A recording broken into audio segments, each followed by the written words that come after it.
ani Go na. Hello, everybody. That was my Chinanteco from my pueblo, and it means Hola mis paisanos in Chinanteco. So, welcome to Daughters of Madre Earth podcast. This is our second episode after our relaunch, and the theme for this episode will be identity, identity in diaspora. And given that, I also want to go into a land acknowledgement. Currently, I am on Tonga land, Kitch land from the Kitch Nation. And now I want to pass the mic over to Jessica. Yeah, Wendell. My name is Jessica Hernandez, and I'm the co-host along with Stacy. And I also want to acknowledge the land that I'm currently standing on and doing the recording on my end. I'm in Seattle, and these are Duwamish lands. Okay, great. Thank you. And so we asked a question a few days ago on our Twitter that would hint over at our theme and give us some ground with that, and also get our audience engaged to see what y'all think, because that's also very important to us. And the question that we asked was for Indigenous folks. If you were born or raised in diaspora, and diaspora means when you're living away from your ancestral homeland, how would you describe your identity or your identity development in relation to your nation, your tribe, pueblo, clan, or community? And yeah, we got a lot of responses. We want to thank you all for engaging with that and being vulnerable and being open to sharing your responses with us. I personally resonated with a good amount of that the responses that came out, but we want to go ahead and read some off for you. Jessica? Yes, so I'm going to read the first response, which is at Lisi Visitante. And then what they wrote was, even though I don't talk about my Quechua identity as much online, it's hella personal and, to be honest, a painful journey. In a way, I struggle so hard to openly say I am Quechua because I grew up away from community. Okay. Yeah. Do you want to read the other one or just the first part? Yeah, we can read the second part as well. They also wrote, Lizzie Visitante, plus my abuelas, abuelas made sure their children was assimilated so that they didn't have to experience racism and a specific gender-based violence. Now I am stuck with a father who has moments of pride translating Quechua for me, and then the next moment feeling angry and dismissive. Wow. Okay. And I'll read the other one. Let me see. Okay, this one is by Prime Cowboy. And they said, feelings of being almost invisible at times doing the work of navigating through your culture and reconnecting as much as possible while balancing the respect and space for our elders, and to top it off, the feeling of lost in yourself. Also, it's been hard when the only other Indigenous person is my parents, and even so, they don't speak to me or interact, and it's hard to hear the other parent being anti-Indigenous towards us both, and there's no sense of home in home.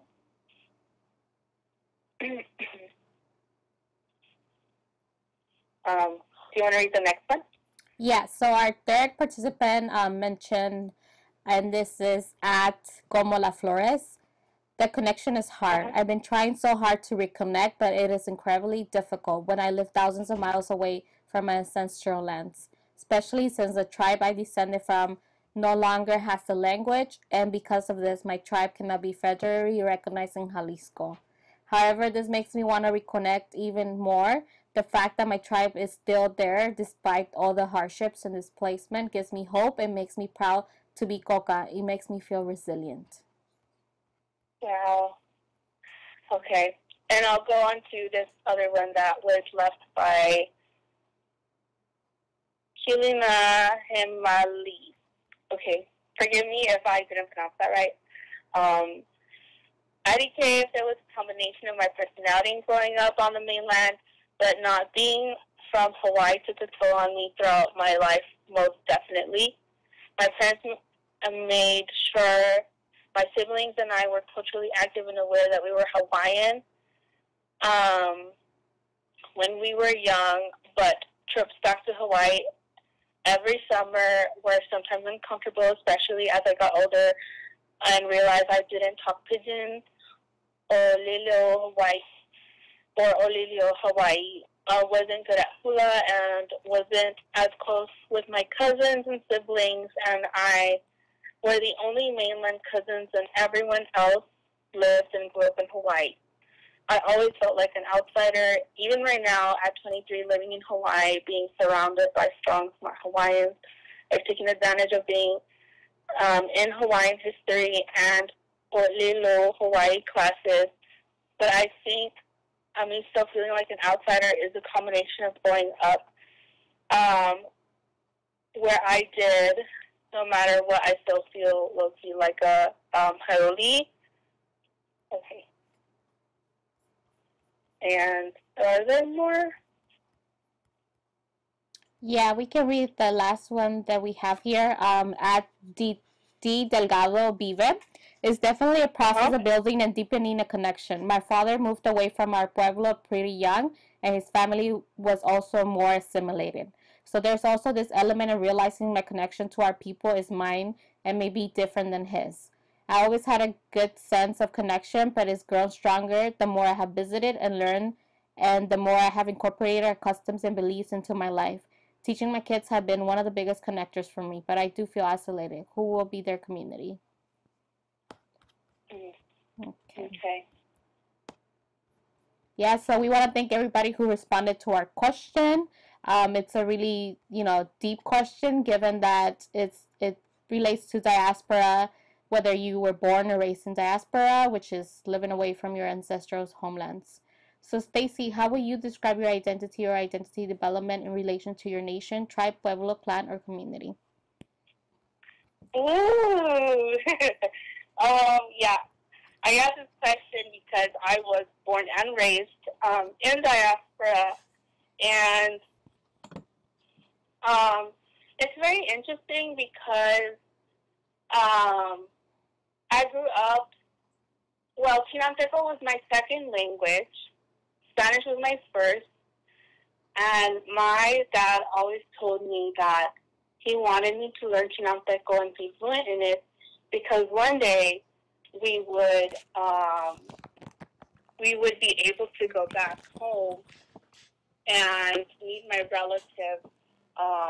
And my relatives, the older generation, they are most fluent in Chinanteco, and my grandparents only speak Chinanteco and Zapoteco. They do speak some Spanish, but they're not as fluent in that language. So, yes, mine is very connected with, or very rooted in family, language, traditions, and even church. I have a very complicated relationship with the church, given its violent history in my town, but most of my people are Catholic, so big events, I was raised going to Catholic churches, celebrating those kinds of events, and that's where I found a lot of my community. So I would say that my identity comes from language, from family, from community events. I was born and raised in the San Gabriel Valley, and here there's a community of Chinantecos and Zapotecos from La Sierra Norte, shout out. And yeah, a lot of us went to elementary school together, middle school, and even high school. My relatives on my dad's side are the ones who are indigenous, so we're Chinanteco and Zapoteco on that end. but in our language we call ourselves Setmumo, which means Gente de la Palma, because when our pueblo was created, it was created on a hill where there is a lot of forest palms that we use to make tenates, which is like baskets.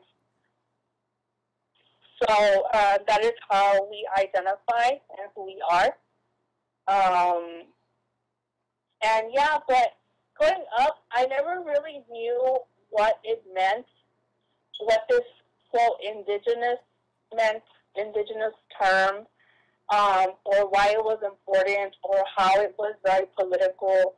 I just grew up knowing, like I'm this person, and this is my family, and this is what we speak, what we do, our traditions. I always knew I was a little bit different, or very different from like others, because people would say like, "Oh, you're Mexican," and I'm like, "Well, this is when I was little, right?" I was like, "Oh yeah," and they're like, "Do you want tamales?" And I'd be like, "Yeah," and then they give me tamales, and I'm like, "Oh, you have tamales?" Like, "Yeah." "Don't you know what they are?" And I'm like, "Well, yeah, but we don't eat them like in corn husks. We eat them in hojas de plátano." And they're like, "I've never heard of that." And I'm like, "Oh, well, yeah, they exist." And I'm like, "Oh, it's because these are tamales oaxaqueños, and like in my town we eat them differently." So yeah, I just spoke with a lot, knowing like there was these differences between us, and for a while I was even confused, because I was like, I grew up with this experience, but people call me Mexican, they call me Chicana, they call me Latina, but other Mexicans and Chicanos and Latinos, like, or Latinxes, like, they don't really like have this experience that I do. I'm like, "Oh, it's because I'm not that. Like, that's not who I am." Like, I was a Chinanteca or Setmumo, born and raised in diaspora, and that is who I am. So, yeah. And what about you, Jessica? Yeah, I mean, it's very interesting because based on the responses that we read, there seems to be like some themes, right? Common themes that align all the responses, and that's like a sense of shame that's embedded on indigenous peoples, right? Because a lot of them mention how their parents were ashamed of being indigenous, so they didn't really, teach them their ways, especially their children. And I feel like this is a common theme, especially for indigenous peoples from south of the border, because there is still oppression against being indigenous.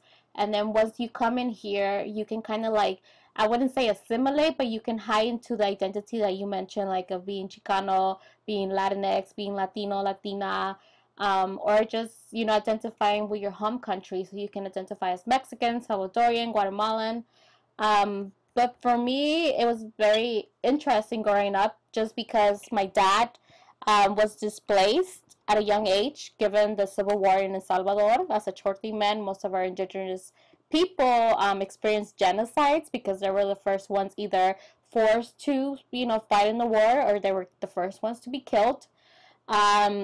So therefore, my dad migrated to Oaxaca, where the Zapotec Nation of Juchitan gave him refuge with my uncle, and that's where he met my mom. So I feel like even though I have two identities that I have to kind of, balance because they're completely different, and I think you can speak to that being Chinateca and Zapoteca.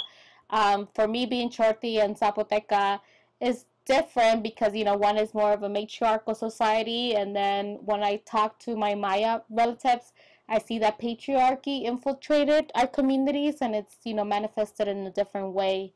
But I grew up in South Central Los Angeles, and with South Central Los Angeles, then it adds that urban identity that makes your identity not only different, but I feel like I adapted to the urban setting. And as of now, I live in Seattle, which is another urban setting as well. So I feel like I have to navigate kind of like three identities, right? One of being Zapotec, the other one of being Chortí, and the other one being an urban native living in the city. Yeah, yeah. I feel like you said that very beautifully because I feel like I can relate to the. Yeah, I didn't even learn about the term urban native until I went to college, and I was like, oh, that makes sense. Like I can resonate with that.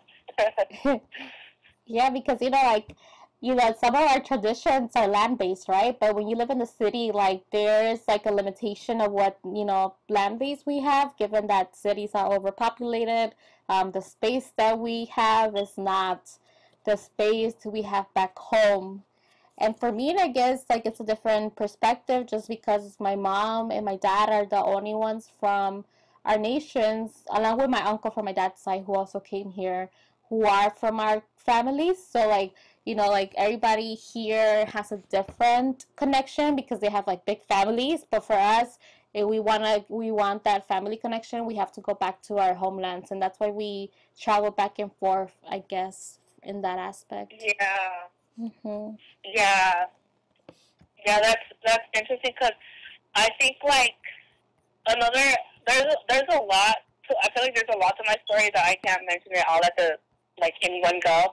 But I think that you mentioned another thing, like a common like theme or similarity we see with other indigenous people, or like the responses that we've gotten is that like we see a lot of shame sometimes in the in this indigenous identity or identities, and yeah, I think a part of the reason that I grew up kind of like I grew up with the Chinook urban diasporic experience, but I didn't really contextualize or connect what that meant was because we didn't talk about it so much because like in Latin America, even here in the U.S., like amongst other Latinx groups, like a lot of people don't want to say like they're indigenous because there's a lot of discrimination and marginalization that goes towards indigenous communities, like including violence. So I wasn't really taught like like you are like this proud like chinateca, zapoteca, like mujer or queer. No, it was more like, yeah, we speak that, we do that, and this is who we are. That's it, period. But there wasn't that huge sense of, like, pride. Well, there's some that do, but not everybody. So I guess that's a part of it. And another thing was, like, I couldn't travel to Mexico for a long time because of financial reasons. It's very expensive to travel. And second of all, because of legal reasons, not everybody in my family or the people who would have been able to take me, like, they didn't have papers or citizenship until recently. But, yeah, that just added a whole other layer of, like, removal, displacement, and violence to the violence that we already faced in our homelands. Now just following us here. Okay. Yeah, it's very interesting that you mentioned that, right? Because like even though I see the other thing that's very common among our responses is that people are trying to reconnect. But when you're trying to reconnect to your indigenous community or pueblo, it can be a little bit difficult, right? Because those are not safe environments, given that they're not the touristic scenes for the most part, right? It's not like Cancun or Acapulco where you have all these like cops taking care of the tourists. So in a way, it's kind of hard if you come from those indigenous communities south of the border, given that we're not protected. When you go visit families, like in my experience, it's a little bit difficult. Like we have to walk with each other, and especially for women, right? Because I mean, the missing and murdered indigenous woman also goes down to the border of Mexico. It's something that impacts Canada, United States, and Mexico, so all of North America. And I feel like, trying to reconnect in the way also has to be done in a respectful way because even for myself, right, like I have privilege in the sense that, I have an education, I have those credentials that none of my relatives have been given the opportunity to do so. So in a way, like it's kind of like doing it respectfully, but while acknowledging our power and privilege. being, in diaspora in a way does give us a little bit of power and privilege, because we don't have to, not saying that we don't, face racism or any of those things, but it's like a different lifestyle. And, it's difficult to explain sometimes. Yeah, it is very difficult to explain. It's very complicated, and there's a lot of different layers and angles to it. Um, um, but yeah, and like another thing that came to mind was like that this shame that is common. Well, in my town, it's like they're trying to.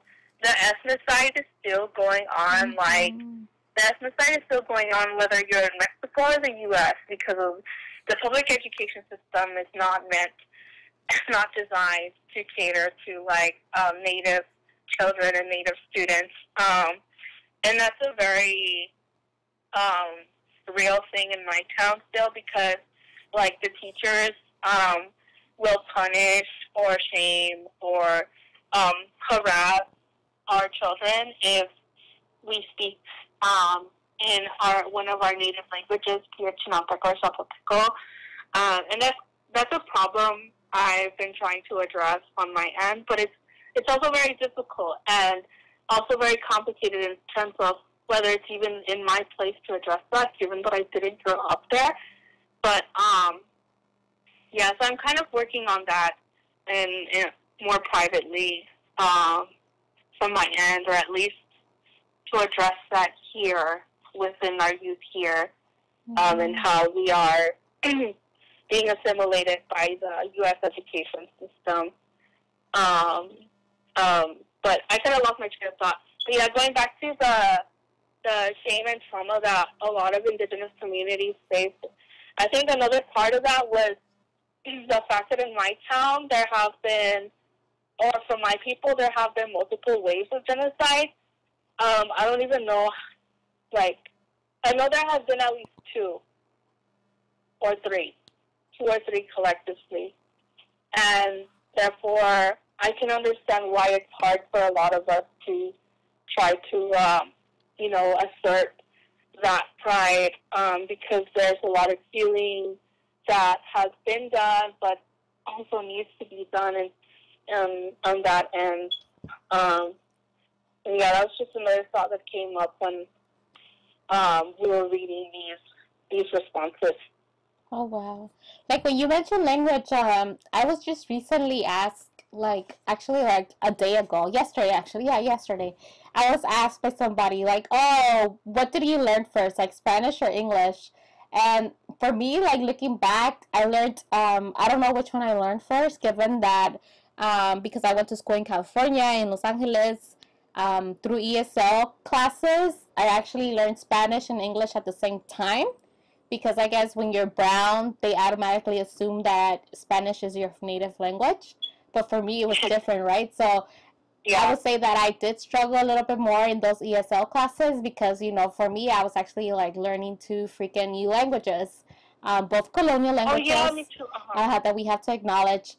And then seeing that back, I'm like, that's how education, even across the border, puts us at disparities because, my parents speak Spanish now, but, when you're home, you don't speak those languages, and then the Spanish is different, right? Because my dad is Central American, my mom is Mexican, so, the Spanish that they speak is totally different. Salvadoreños, they use the vos, and then Mexicanos, south of the border, people say, oh, my mom has, this Caribbean, Spanish, that I don't know what that means to this day, but, people, that's how they describe it, so... That's interesting that you brought up language también.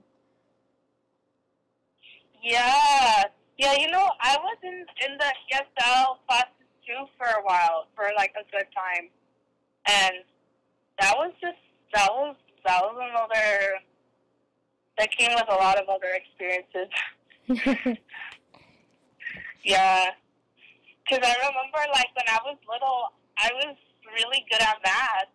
And they wanted to put me in, those advanced math classes in elementary school, but they were like, oh, but your daughter's not good at English, so until she gets out of these ESL classes or ELD classes, that's when she'll be able to go to the advanced math classes. And we were like, what does that have to do with math? You know?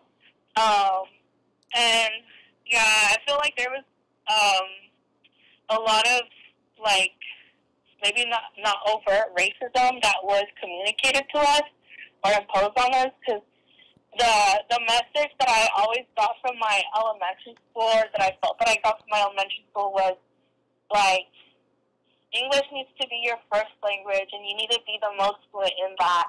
And what that means is that any other language that you're speaking is being discouraged from you, because that will only hinder your, quote, progress in terms of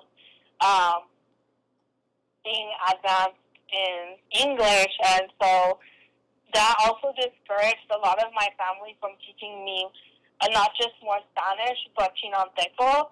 So for a long time, I didn't speak Chinanteco anymore, and then I eventually forgot most of it. Mm-hmm. But I'm learning some of it again with my dad, and I hope to create this program. Well, I'm on the way to creating a program for us here, but yeah, the discrimination and marginalization of Indigenous people doesn't stop when you go to the U.S., even though people come here thinking that we're going to have more opportunity or whatever. And in some ways, we do have some opportunities we don't have at home, but it's another wave of colonialism that we confront here. So, yeah. Yeah. Well, thank you for sharing. Mm-hmm. And thank you for sharing, because I feel like, I don't know, I feel like when you talk sometimes, I see parts of myself in your stories, and then it allows me to understand myself better, too. Yeah, because I feel like a lot of our stories are interconnected somehow, right? Because we are all relatives, especially since you're also Zapoteca. But, you know, sometimes it's hard because, like, we don't know how to, like, say our stories, given that, you know, we're often silenced when we do speak our stories or, like, say our stories by those who don't want to recognize their privilege and power, especially, you know, because not everybody from Mexico is indigenous. Not everybody from Mexico is white, you know, so there's, like, a lot of, like, race and ethnic groups in Mexico that are still discriminated and murdered. You know, you identify as queer, and then queer people in Mexico are still murdered, right? So it's very interesting to see how those intersectionalities give certain people more power and privilege over others, and how once we come here, we all become one group, right? So if you're Mexican here, or, you know, and then, but, you know, where's the indigenous identity when people label you Mexican? So.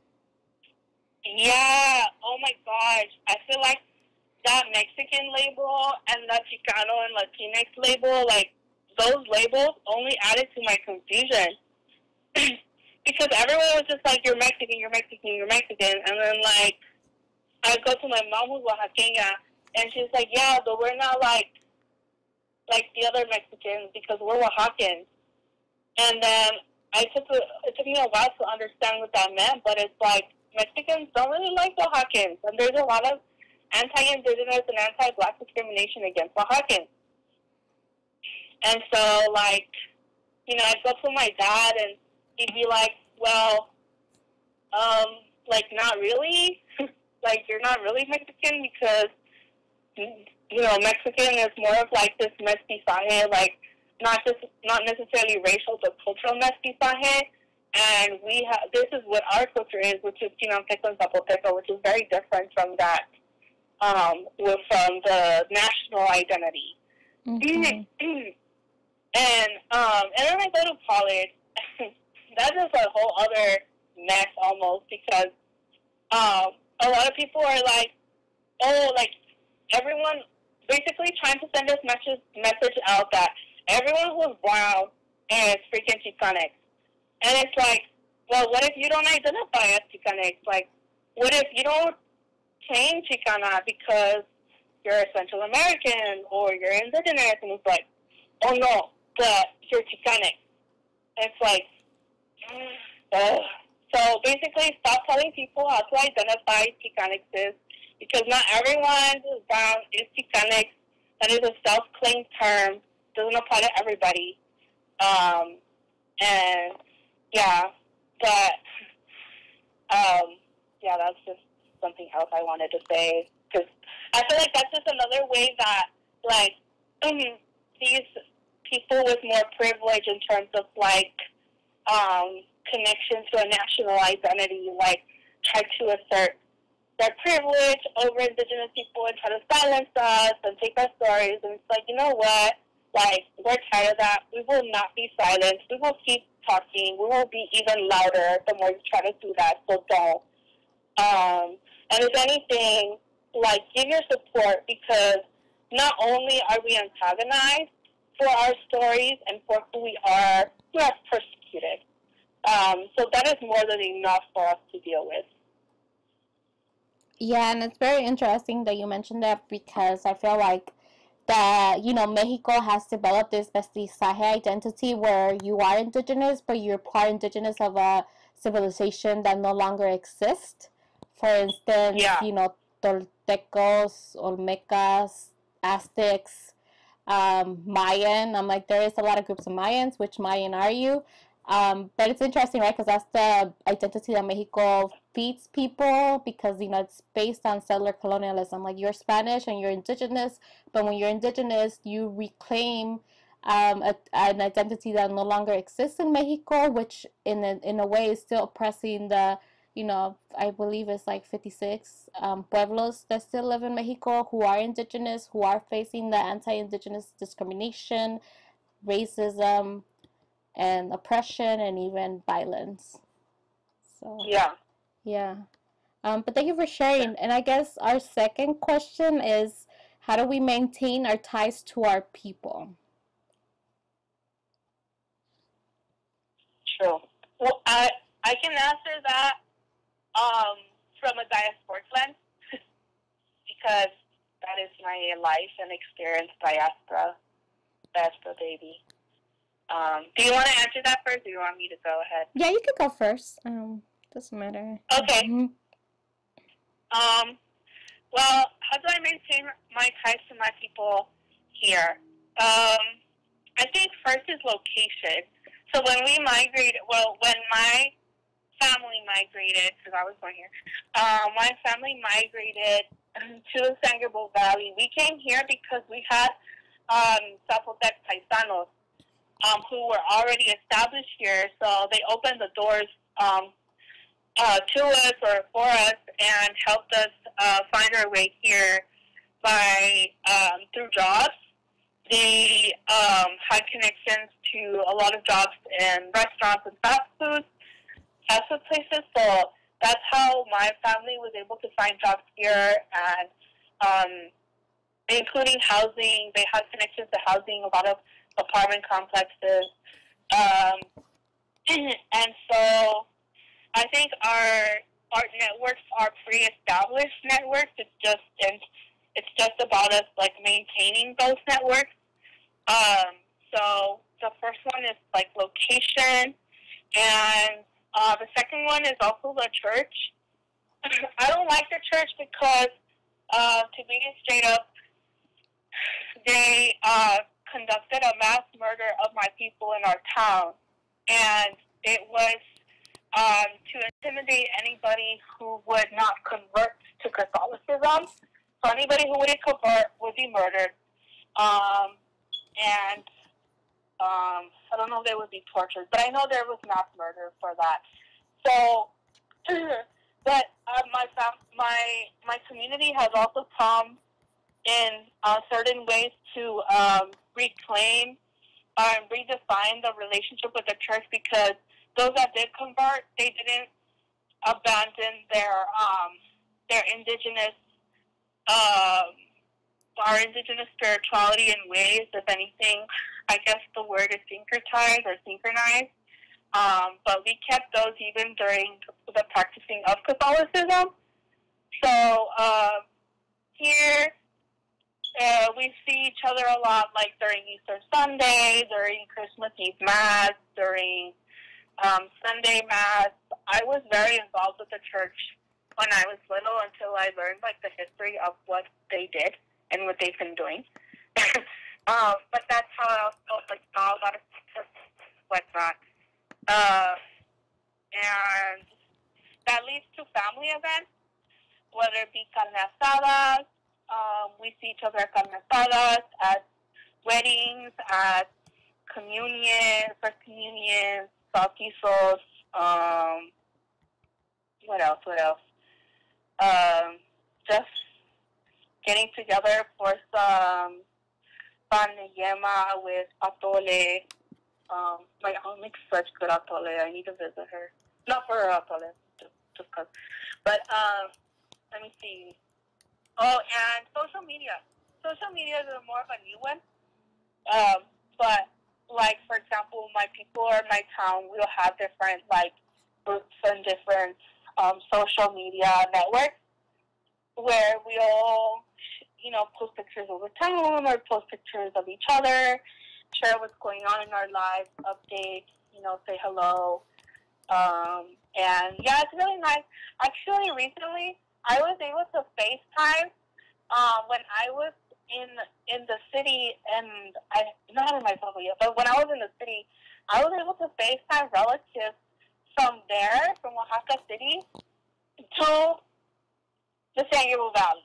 And I was like, oh my God, this is so cool. Like, we can communicate in this way where we couldn't do that like 10, 20 years ago. So, yeah, that's how we maintain ties to our school. What about you? I would say, like, visiting back my native homelands, like I mentioned before, like most of my family, like 99% of them are back in Oaxaca and El Salvador. I guess also language, food, our traditional and cultural foods, which is sometimes hard to find being in diaspora, but it's, we can either ship it or, carry our cases, when we go back home with like food. Let's see, you mentioned social media. I will also say events, because we are so much in diaspora. Like Seattle is gonna have like a Oaxaca festival soon in honor of the Galetza. And then let's see, what else can I think of? Language, church, social media, and also representation, right? Like when there is like a indigenous Oaxaca, like Jalitza. I think that's very important, right? Like that representation is important, and I guess to me it's also like representing my people through my education, even though education is a Western colonial construct. It's very colonized. Also, it's a colonized space. I feel like when I do give talks, when I write papers, when I do my research, establishing myself not just as a scholar or researcher, but as an indigenous scholar and researcher, to reclaim a space that wasn't meant for us and to represent my identity, because I feel like even though we know, like I can think of, I can name a lot of like indigenous scholars and scientists, but that's because we represent ourselves and are honored to be given this privilege that not everybody in our community has. Yeah. And I think that's all for my end, based on how do I maintain my ties to my people. Yeah, I think that's also what summarizes my part for my answer to that question. Because I'm sure there's more, but I think those are like the main ones that I know or I think of. Or even music, right? Like I don't know if you heard of Lila Downs, who was born in Tlaxiaco, Oaxaca. She's a singer. Oh yeah. So I guess like even going to music or having that music from our people also is a way of keeping our connections. Oh yeah, and I do have one more to add. Another important one is having a council here in the LA County area. Our town has a council, but what was I going to say? I guess I didn't mention it in the beginning because it's not necessarily an afterthought, but it was something that I just like remembered right now. Because like, to serve on the council, you have to be, like, an older person, so maybe, like, 20, 21 years or older. And they basically, that council communicates and sends resources to our other council at home, in our town, or, yeah, it's basically, like, for communication, and that is a very, very strong one, actually, because that's how we get information here, that's how we send information there, that's how important decisions are made. Yeah. Yeah, and it's predominantly men, because that's how we were colonized by the church. But we have made changes in terms, or they have made changes, because I'm barely, like, I'm new, because I'm, like, younger, so I'm barely gonna start going to those meetings, but they have incorporated more women into the council and serving as, like, board members and things like that. So things are changing in terms of a more positive way in that aspect. But yeah, I think the council is another thing, and phone calls. Oh, there's always phone calls back to the town and whatnot. So yeah. Yeah, not that you mentioned that, I also forgot to mention I think I mentioned my relatives back home, but like my relatives back home are activists. Well, they would consider themselves activists, but they're advocates. You know, they advocate for our rights. A lot of them have lost their lives just for the cause because they have been murdered. But I guess, you know, keeping in touch with them and seeing what they're doing and trying to promote their, you know, their movements across, you know, the border through social media, which is, I think, is a platform that, you know, our generation is privileged to use because we can, you know, put words out faster and quicker. So. Yeah. Yeah, but that's all on my end. Okay. Well, thank you all for joining us on this episode of Daughters of Madre Earth. Jessica, would you like to say anything?